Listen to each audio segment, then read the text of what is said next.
വാർത്തകൾ വിശദമായി പ്രധാനപ്പെട്ട വാർത്തയിലേക്കാണ്. നിയമസഭാ തിരഞ്ഞെടുപ്പിനൊരുങ്ങി സംസ്ഥാനത്തെ ഒരുക്കങ്ങൾ വിലയിരുത്താനായി കേന്ദ്ര തിരഞ്ഞെടുപ്പ് കമ്മീഷൻ കേരളത്തിലെത്തും. SIRലെ അന്തിമ പട്ടിക പ്രസിദ്ധീകരിച്ച ശേഷമേ തിരഞ്ഞെടുപ്പ് തീയതി പ്രഖ്യാപിക്കാൻ സാധിക്കൂ. ഇക്കുറി ഒറ്റ ഘട്ടമായി തിരഞ്ഞെടുപ്പ് നടത്തിയാൽ മതി എന്ന തീരുമാനത്തിനും സാധ്യതയുണ്ട്. വിവരങ്ങളുമായി KC ഉണ്ണികൃഷ്ണൻ ചേരുന്നുണ്ട്. ഉണ്ണികൃഷ്ണൻ, ഇപ്പോൾ നിയമസഭാ തിരഞ്ഞെടുപ്പിന് ഒരുങ്ങുകയാണ് സംസ്ഥാനത്തെ ഒരുക്കങ്ങളൊക്കെ വിലയിരുത്താൻ കേന്ദ്ര തിരഞ്ഞെടുപ്പ് കമ്മീഷനും കേരളത്തിലെത്തും. SIRന്റെ അന്തിമ പട്ടിക പ്രസിദ്ധീകരിച്ചതിന് ശേഷം മാത്രമേ ഇത്തരത്തിലൊരു തിരഞ്ഞെടുപ്പ് തീയതി പ്രഖ്യാപിക്കാൻ സാധിക്കൂ എന്നാണ് ഇപ്പോൾ പുറത്തുവരുന്ന വിവരം. കൂടുതൽ വിവരങ്ങൾ എങ്ങനെയാണ്?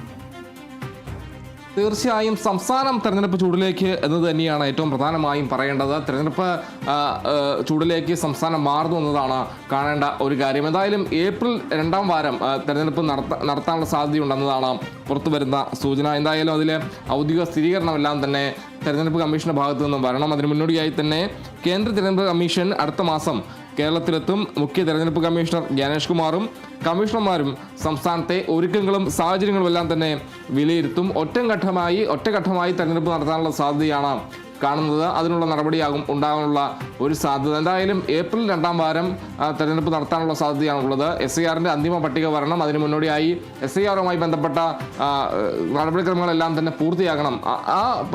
അതിനുശേഷമാകും തെരഞ്ഞെടുപ്പ് നടത്തുക. എന്തായാലും ഏപ്രിൽ 2ാം വാരം നിയമസഭാ തെരഞ്ഞെടുപ്പ് നടക്കാനുള്ള ഒരു സാധ്യതയാണ് കാണുന്നത്. എന്തായാലും മുന്നണികളെല്ലാം തന്നെ വലിയ ഒരുക്കങ്ങളെല്ലാം തന്നെ ആരംഭിച്ചിട്ടുണ്ട് എന്നതാണ് കാണേണ്ടത്. കഴിഞ്ഞ ദിവസം കോൺഗ്രസിൻ്റെ നേതൃയോഗം വയനാട്ടിൽ നടത്തുകയുണ്ടായി. അതിൽ വലിയ രീതിയിലുള്ള ആത്മവിശ്വാസം നേതാക്കൾ പ്രകടിപ്പിക്കുന്ന ഒരു സ്ഥിതിയെല്ലാം തന്നെ ഉണ്ടായി. 100ലധികം സീറ്റുകൾ നേടുമെന്ന പ്രതിപക്ഷ നേതാവ് VD സതീശൻ വ്യക്തമാക്കിയിരുന്നു. കൂടാതെ വലിയ ആത്മവിശ്വാസത്തിൽ ആണ് നേതാക്കളെല്ലാവരും. കൂടാതെ കക്ഷികളെല്ലാം തന്നെ UDFിലാകട്ടെ കക്ഷികളെല്ലാം തന്നെ സീറ്റ് വിഭജനവുമായി ബന്ധപ്പെട്ട ചർച്ചകളിലേക്കെല്ലാം തന്നെ കടന്നു വന്നു തന്നെയാണ് മനസ്സിലാക്കുന്നത്. ആ രീതിയിൽ ഒരുക്കങ്ങളെല്ലാം തന്നെ ഒരു മുന്നേ UDF ആരംഭിച്ചു എന്നതാണ് കാണേണ്ട ഒരു കാര്യം. അതോടൊപ്പം തന്നെ LDFും സജീവമായി തന്നെ തെരഞ്ഞെടുപ്പ് ചർച്ചകളിലേക്ക് തന്നെ കടക്കുന്നു എന്നതാണ് കാണുന്നത്. അതിന് മുന്നോടിയായി കൂടുതൽ പരിപാടികൾ എല്ലാം തന്നെ LDF നടത്തുന്നു എന്നതാണ് കാണേണ്ട ഒരു കാര്യം. അതുമായി ബന്ധപ്പെട്ട CPIM സംസ്ഥാന സെക്രട്ടറി MP ഗോവിന്ദൻ മാസ്റ്റർ നേരത്തെ ഇക്കാര്യം വ്യക്തമാക്കിയിരുന്നു. ഒരുക്കങ്ങളിലേക്ക് കടക്കുന്നതിന് മുന്നോടിയായി തദ്ദേശ തെരഞ്ഞെടുപ്പ് ഫലം അതുമായി ബന്ധപ്പെട്ട കാര്യങ്ങൾ ചർച്ച ചെയ്യുന്നു. കൂടാതെ ആളുകളെ നേരിൽ കണ്ട് കാര്യങ്ങൾ സംസാരിക്കുന്നു, പറയുന്നു. ആ രീതിയിൽ നടപടിക്രമങ്ങൾ അല്ലെങ്കിൽ ഒരുക്കങ്ങളിലേക്ക് കടക്കുന്നു.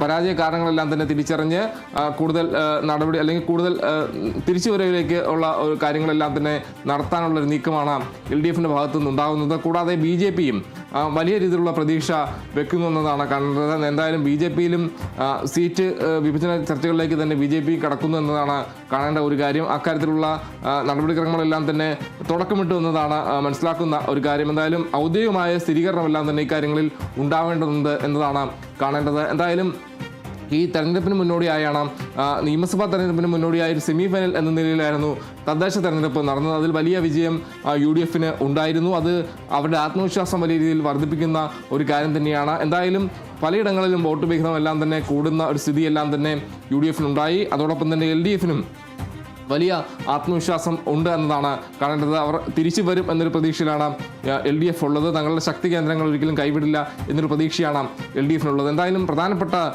കക്ഷിയായ കേരള കോൺഗ്രസ് എം കോട്ടയം അടക്കമുള്ള മധ്യ കേരളത്തിൽ വലിയ സ്വാധീനം കേരള കോൺഗ്രസ് എമ്മിന് ഉണ്ട്.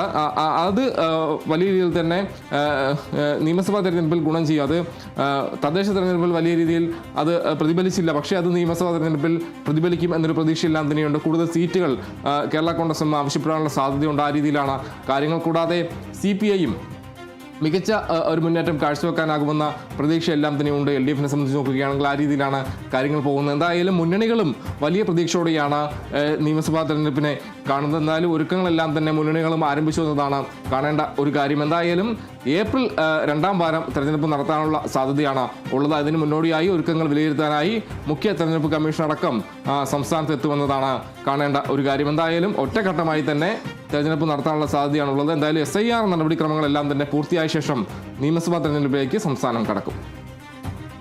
ശരി, വ്യക്തമാണ്. നിയമസഭാ തിരഞ്ഞെടുപ്പിന് ഒരുങ്ങുകയാണ് ഇപ്പോൾ സംസ്ഥാനത്തെ ഒരുക്കങ്ങളൊക്കെ വിലയിരുത്താനായി കേന്ദ്ര തിരഞ്ഞെടുപ്പ് കമ്മീഷനും കേരളത്തിലെത്തും. SIRലെ അന്തിമ പട്ടിക പ്രസിദ്ധീകരിച്ച ശേഷം മാത്രമേ തിരഞ്ഞെടുപ്പ് തീയതിയൊക്കെ പ്രഖ്യാപിക്കാൻ സാധിക്കത്തുള്ളൂ.